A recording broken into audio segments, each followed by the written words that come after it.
You're listening to The Breakfast Show here on Faith FM with Skafy and Lindsay and producer Sandy. It's now our second hour. We are so grateful to be here with you, radio friend. And we are going to be talking about how dogs can help people find out they have cancer.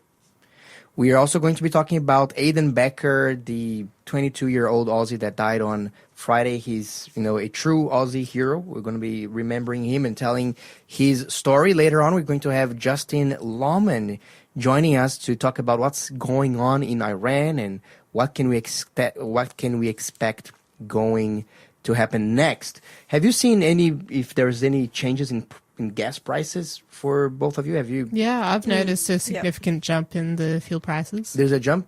Yeah. So how much did you used to pay and how much are you paying now? I would get like the 91 petrol, and that would be about $1.60 at my regular petrol station-ish. And now it's like $2.05 Beyond $2? or something. Wow, it's a big jump. Yeah, that's a big jump. So well, 50-cent jump. We're definitely going to be talking more about some of the repercussions of that with Justin today. We are now going to get a quiz question. So producer Sandy, can you please share it with us? Sure, I will give you the answer to the last question. Oh, yes, okay. So the last question was a fill in the blanks. Enter his gates with blank. So the first answer was Thanksgiving and his courts with blank. So the second word was praise. Enter his gates with Thanksgiving and his courts with praise. So lots of correct answers coming in on the chat. And our first question for this hour, third one for the show, in order to expose Haman's plot, what did Esther do? In order to expose Haman's plot, what did Esther do? Esther 5, 7 and 8, 0491064669. In order to expose Haman's plot, what did Esther do? 0491064669. Send us your messages. Lindsay's already given me a nice quick answer. Skafy's, I don't know, he typing an essay there. Scratching his head. Having a bit of a doing think. a I think she did a lot of things. I'm just trying to see how can I encapsulate that in the shortest way possible. Well, I mean, ultimately she did, but how did she make that happen, Skafy? So, yeah, a little all right. bit I'll wait for the official answer to see. Yeah, because I don't want to write a whole essay here. And I wrote 3 words, bro. 3 words, okay. Well, 2 words and a number. Yeah. She lived. She did something about it. In order to expose Haman's plot, what did Queen Esther do? Esther 5, 7 and 8, 0491064669. Send us your answers. Okay, I think let me try one more time here. What about this one? Yes, that's correct. That's what you wanted to know? That's okay. what we wanted to know. And Janelle has already sent us a correct answer too on the chat line too. Good on you, Janelle. Awesome. Okay. Yes, you tip gave it to me. Yeah, Lindsay, I should have numbers. said the number. Yeah. I was thinking about that. But it's like, this went to like the ultimate thing or like the intermediary thing. We'll talk more about that one later when we give in. But since we're talking about Thanksgiving and entering into God's court with praise, I'm holding something in my hand. Oh, here. It's gold and shiny. It's a gold and shiny medal, and it's written here, Lake Macquarie Triathlon Festival. I'm very grateful that yesterday I ran my first ever triathlon race in Lake Macquarie. It was so cool. You know what? I love to see a bunch of things there. I love to see how many families were actually there. Yeah. Yes, parents, running and and cycling with their children. So a lot of really young people running and young kids running and getting after it with their bicycles. I have seen some elderly people just getting after it and running. Yeah, and you were telling me about the older lady who came second, who was just charging past with the swimming. That's right. I was because in triathlon, you first go for a swim. So I did a sprint distance. Yeah. So sprint distance triathlon is 750 meter swim. Okay. Which I've done in about 20 minutes. Then you go to the transition area. So the transition area is you're all wet and you have to basically, kind of quick dry your feet, put on your bike shoes, get your bicycle, your helmet, these bicycle gloves, and you get out of there as soon as you can. So you can start the bicycle leg of the race. And after that, you come back and you drop your bike off, you put on your running shoes, and you go run. That's basically how it works. So it's 750 meters swim, 20-kilometer bike ride, and it was a 5-kilometer race, like a running Okay, foot race. foot race.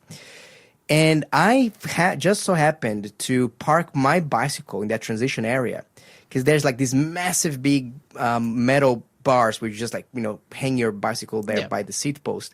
And right next to me, there was a lady. And at the end of the event, I said, "Hey, how did you go?"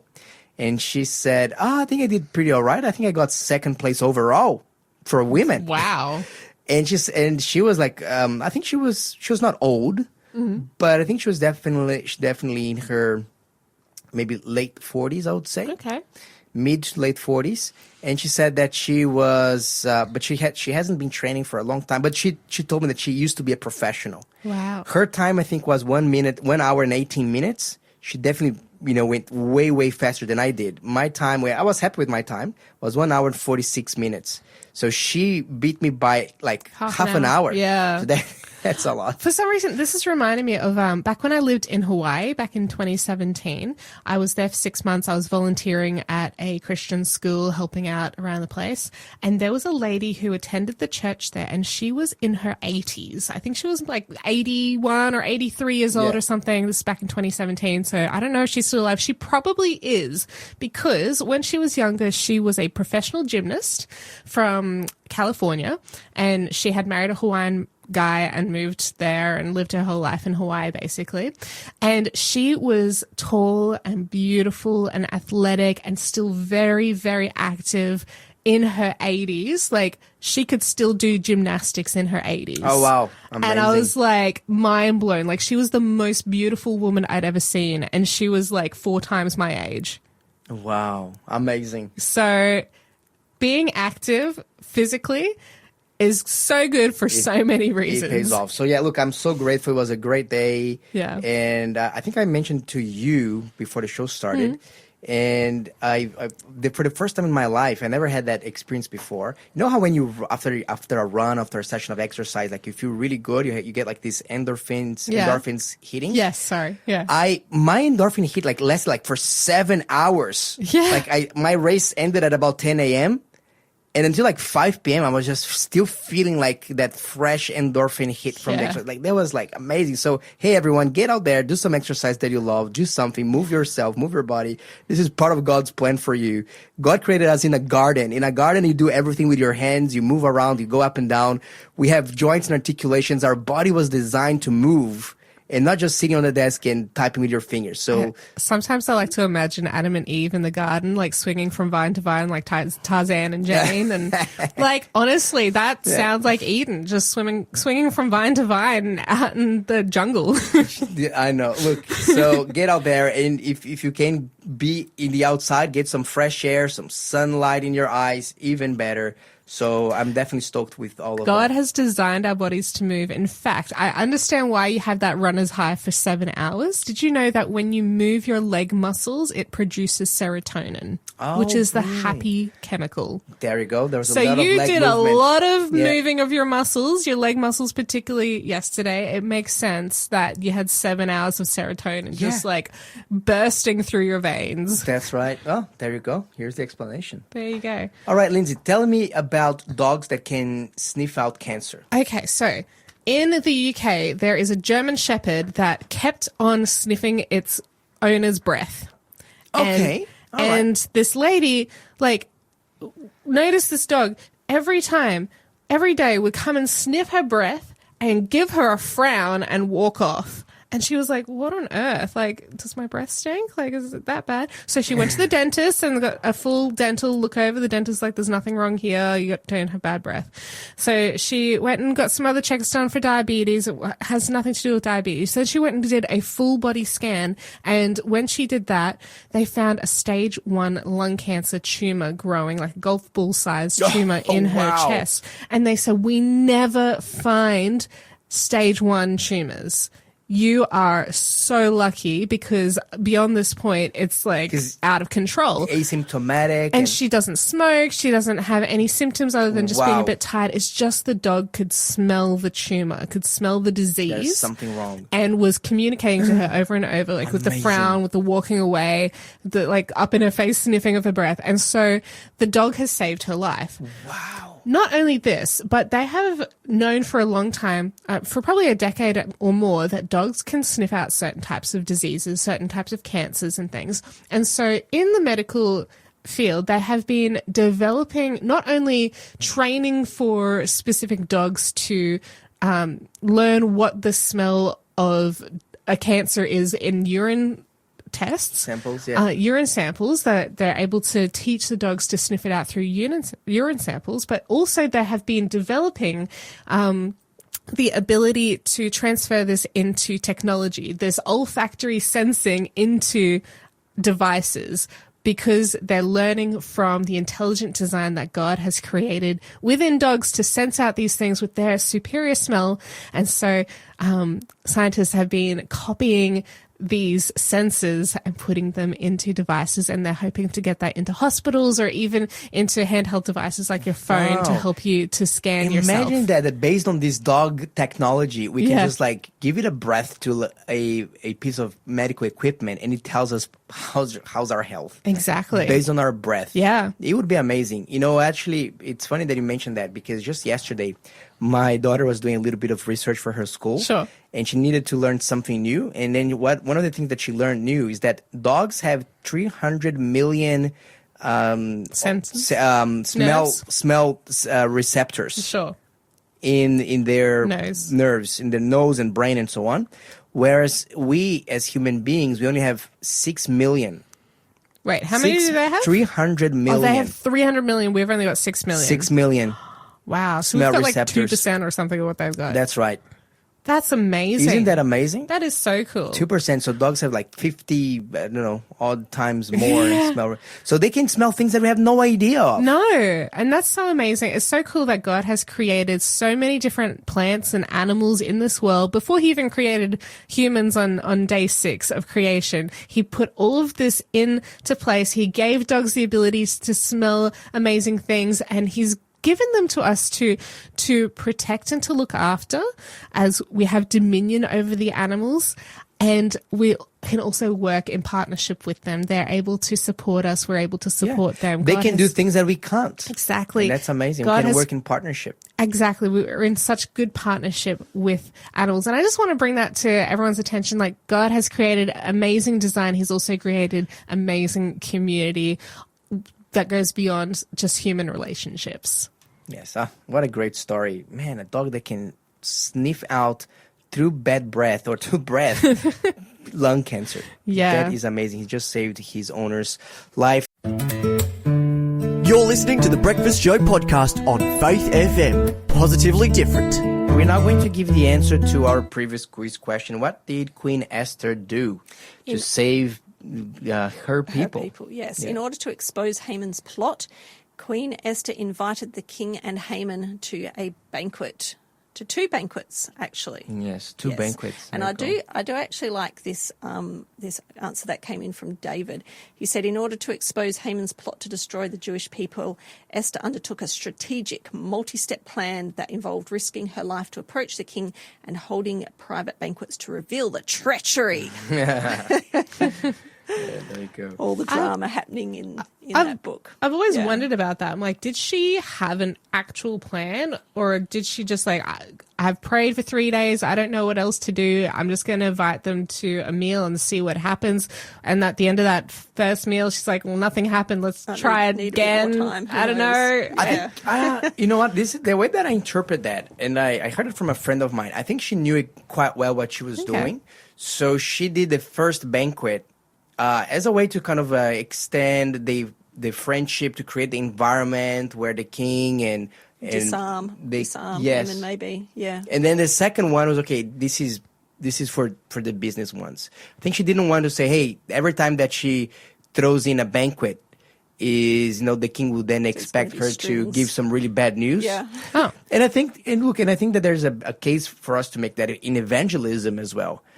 Sometimes we as Christians, we want to share, our faith with people, but sometimes we want to do so even without knowing if they are interested or open to it or not. So sometimes just, inviting people and getting to know their story, getting to tell their story and so on, helps us for this next times that we find to find if they are interested in talking about spiritual things or not. And I think that most people would be willing to talk about spiritual things, in my experience, if they can see that genuinely you're a friend. Yeah. You're someone that really cares. And if they're seeing us as someone that say, hey, just like, a bit of a bait and switch approach or having an agenda on the top, like people can smell through this and say, look, this is not genuine. You're just wanting to, I'm just like a project kind of a thing. People can feel sometimes. But if they see that you're actually a genuine friend, and if you are a genuine friend, then you can talk about anything really.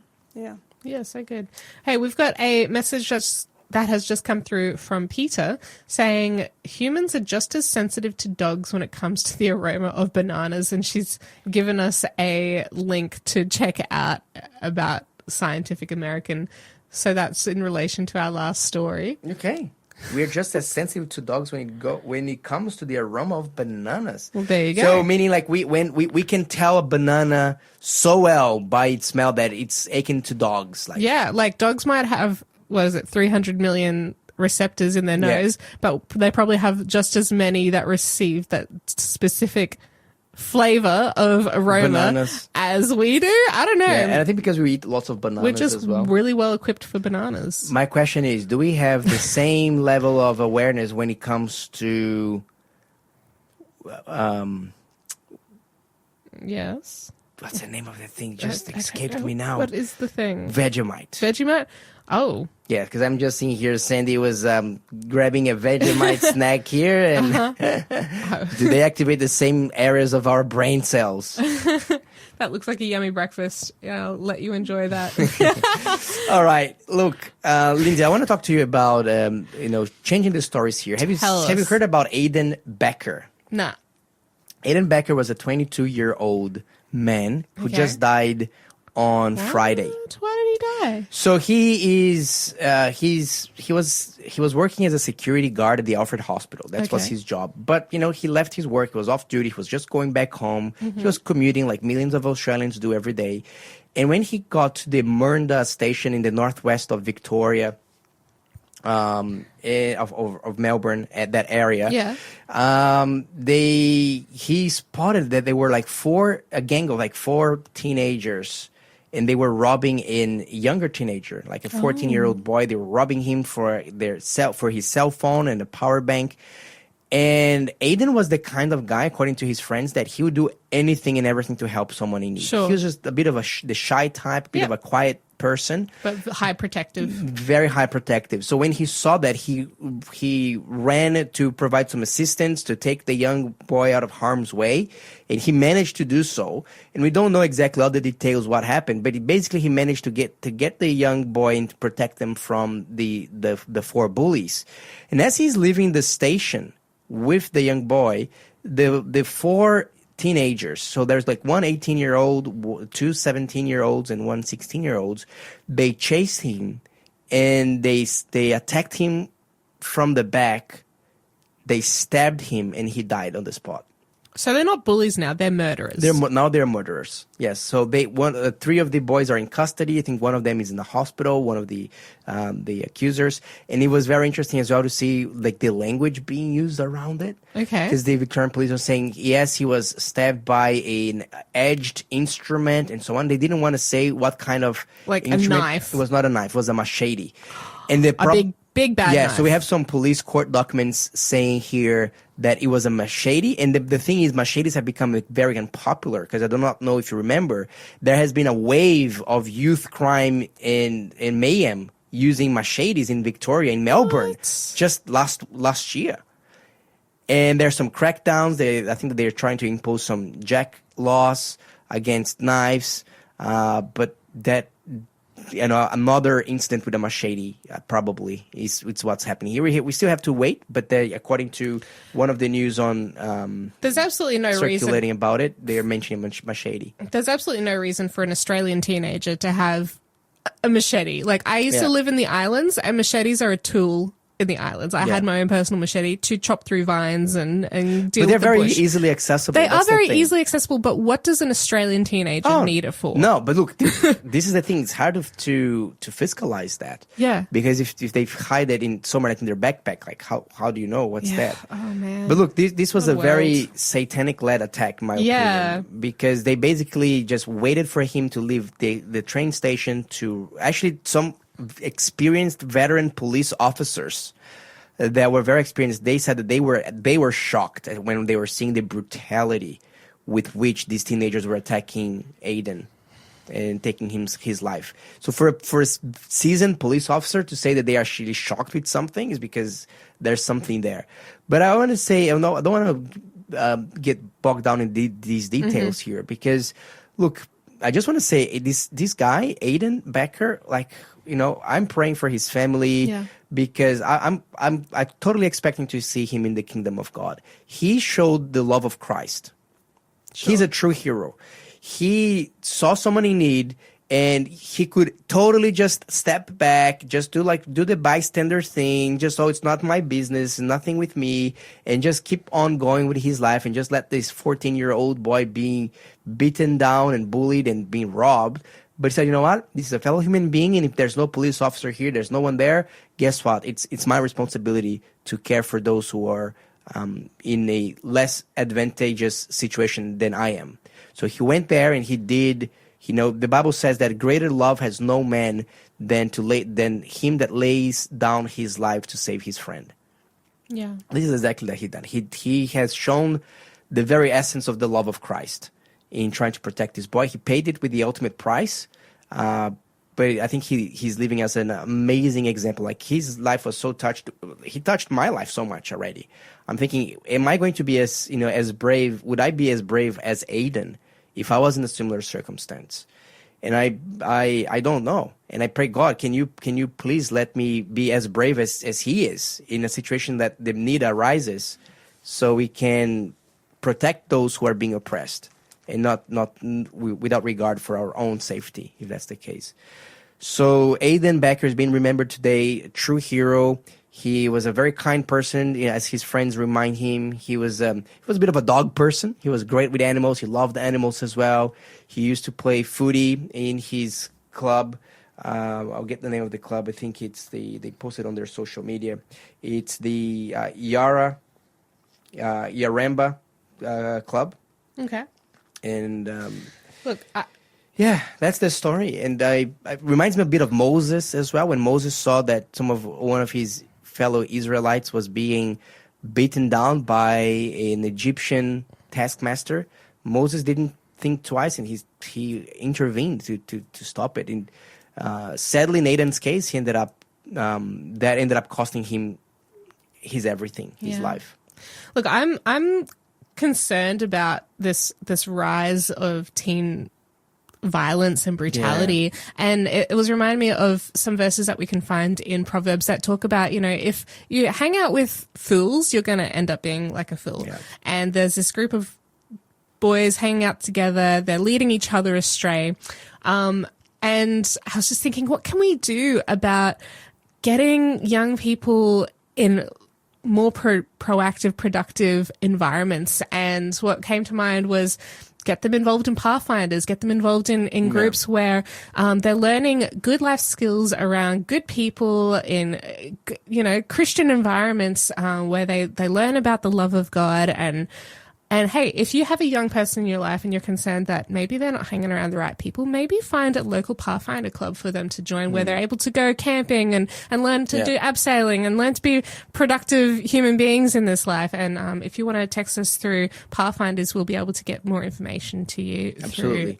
Pathfinders is a great idea. Yeah. I have seen many times Christian men getting around their church and saying, hey, let's mentor. Because a lot of times what happens with these kids, they come from very broken homes themselves, often with a lot of abuse. Often they're lacking. I would say, I wanted to say always, but I'll just say often, lacking of a good male figure or a fatherly figure in their life. So they have all this energy channeled to all the wrong things. And we need to get all this energy channeled into good, positive things. You're listening to the Breakfast Show podcast on Faith FM. Positively different. Now it's the time for our geopolitical update with Justin Lohman. Justin, good morning to you, mate. Happy to have you with us. Hey, Skafy, how are you, brother? I am doing well, thank you very much. Justin, what's going on in the Middle East?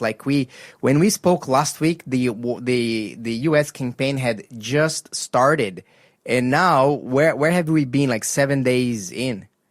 Yeah, all 8 really for us, isn't Yes. it?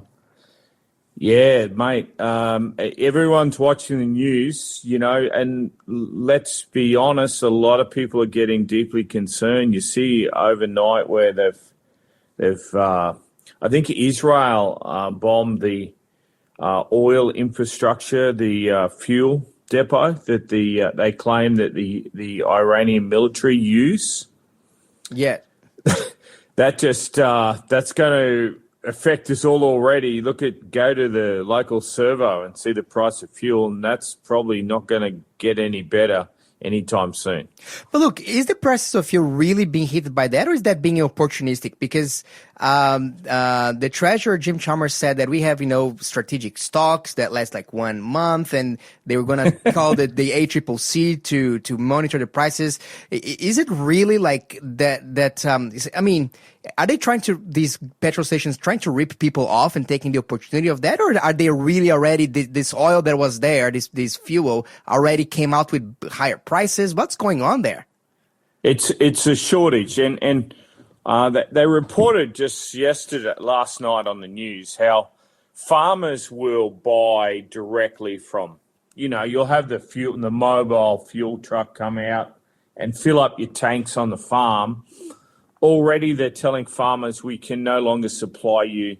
We have to meet they have to meet the big guys like Ampol and BP and Shell. All of their service stations, their retail places get priority. So all of a sudden now farmers are getting told, and it's purely because of the shortage, and they're already, okay, we might have enough fuel here for a month, but mate, that's really our whole society grinds to a halt without fuel. So it's I don't think anyone needs to panic, but these are real ramifications of having a war in the Middle East. Yeah. So if it's impacting the farmers not being able to access their fuel, is that likely to increase food prices as well down the track? Then, do you think? Look, these are guys that are cropping, so that they have, they've got to plant their wheat, and we're coming into the time now where a lot of guys are sowing. It will long term. There's no immediate thing, and the thing about this war, if it goes for 4 months or everything's back to normal after a couple of months, that's okay. But if this goes on for 4 years, it's a reset on a lot of stuff. And the thing is, with prices of energy, like petrol and fuel, it actually affects the prices of everything, because everything is affected by this price, because everything needs to be transported by trucks that will have greater costs. So it definitely impacts the whole of the economy. It's not just the filling up the car's tank in the petrol station, is it? It really affects everything across the board.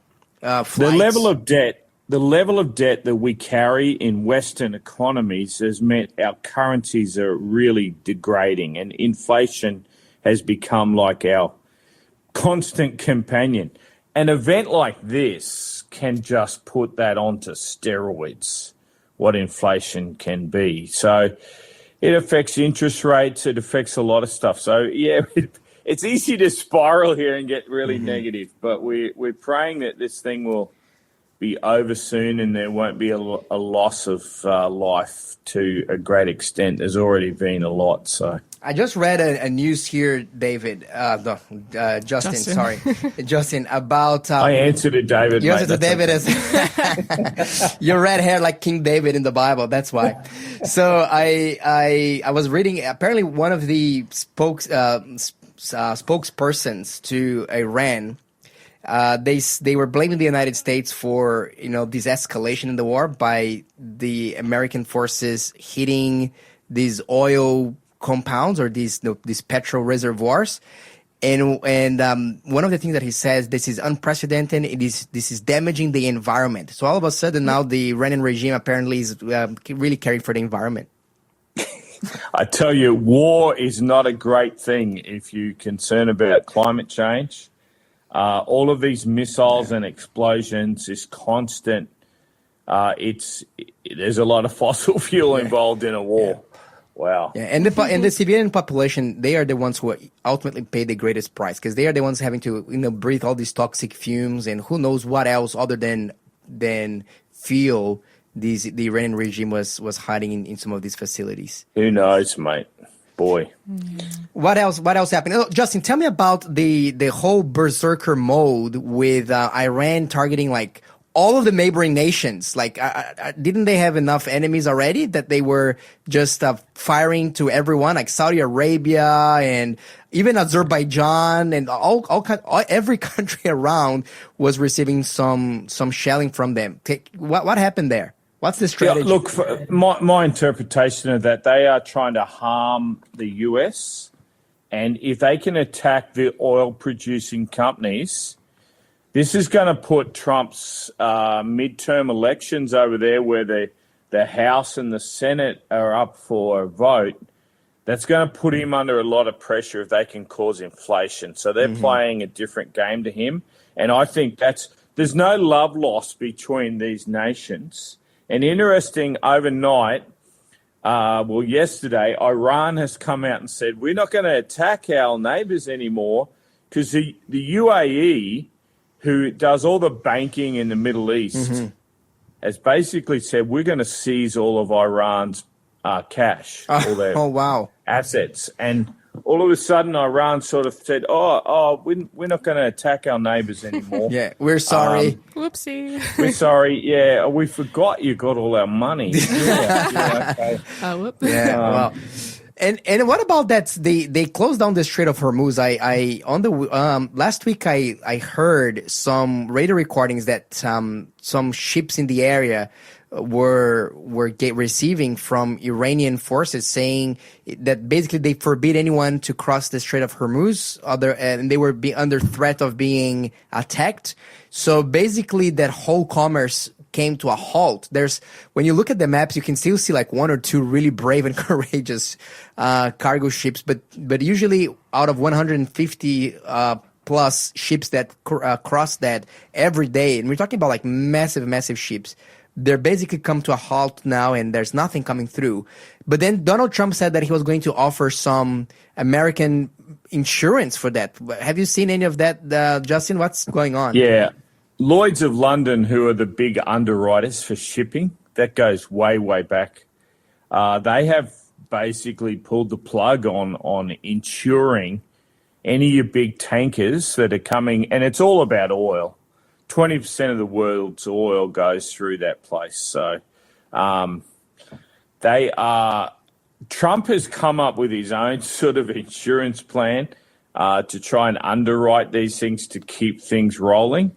And they are saying they haven't done it yet because I actually think it's too dangerous, even for the US Navy, to get their significant ships into that strait. It's only 24 miles wide, and the Iranians have hypersonic missiles. It's disputed how many they have. Most ships can't defend against that. There could be some secret way these new laser weapons or something that the US has to defend against a hypersonic missile. These things are traveling so fast, your conventional defense against a missile doesn't work. So to get into that strait is a very dangerous part of the world right now, and that's having an impact on the supply of fuel for the rest of the world. Yeah, absolutely. And look, there's supersonic missiles. There are sea mines that can be very quickly and easily being deployed by small boats as well, and they take forever to be spotted and cleared.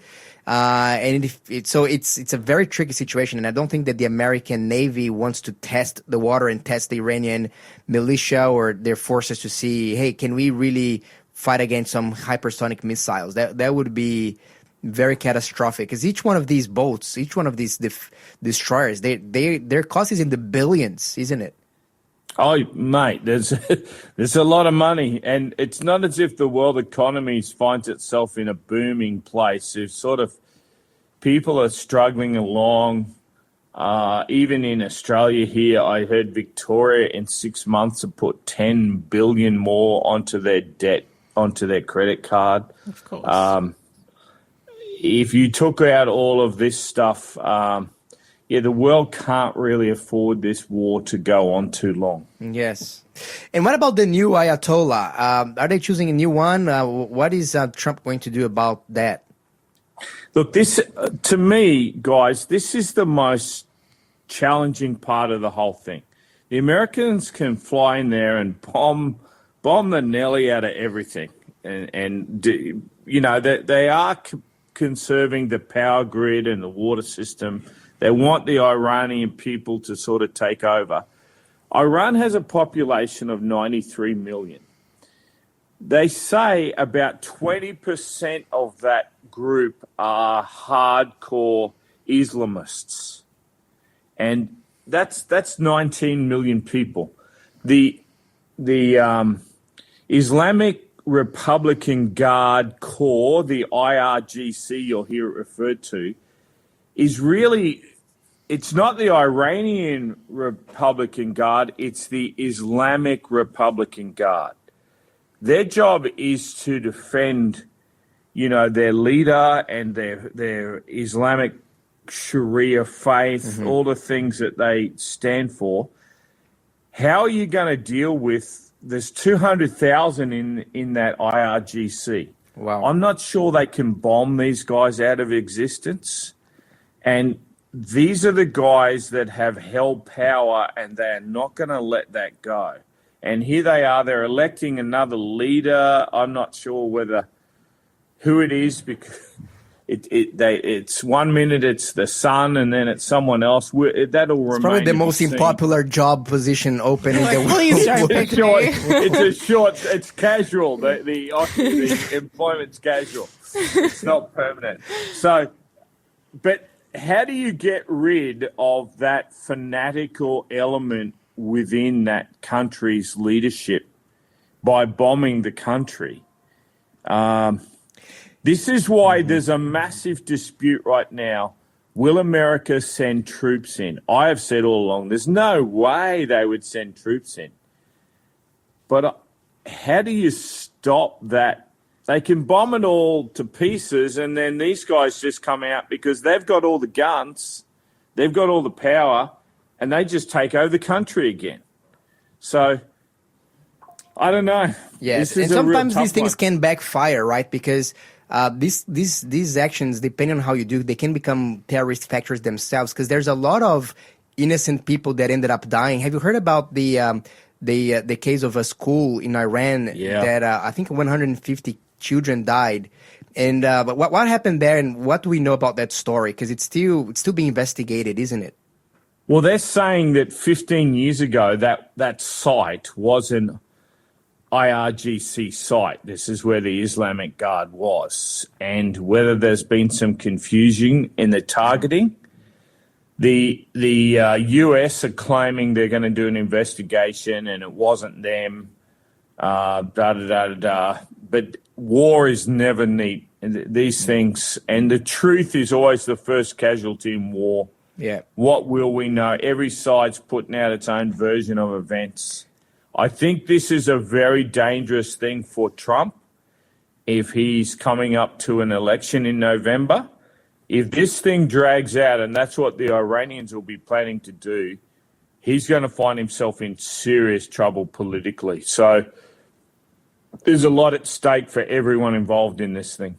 Absolutely. And look, and this is what was, one of the things that we've seen happening before is that when you have like a no man's land situation or a wasteland, that actually empowers some of the terrorists on the ground to recruit new people, saying, "You see, this is what your supposed allies have done. They just bombed the country they live, and now before you had a dictatorship, yes, but you had like water and running water and working public services, and now you lost your family, your mom." So a lot of people fall into these discourses of radicalization later on down the track.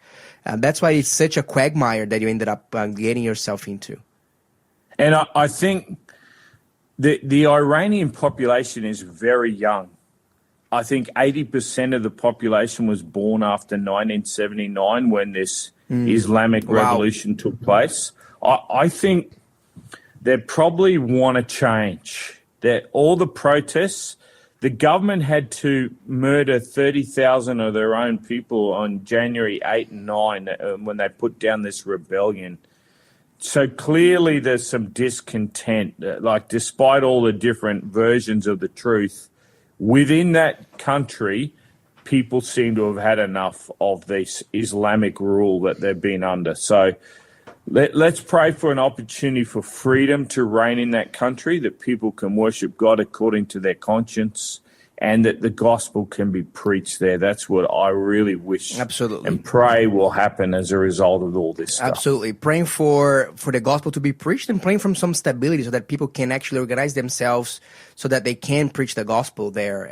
However, God will help in that situation, which is, from a human perspective, very desperate. It's what can we do? But God can do all things. And if you pray, as you mentioned, that the gospel can be known, people can worship God according to their conscience, and that the Iranian people can find at least some stability. That's what our prayer is.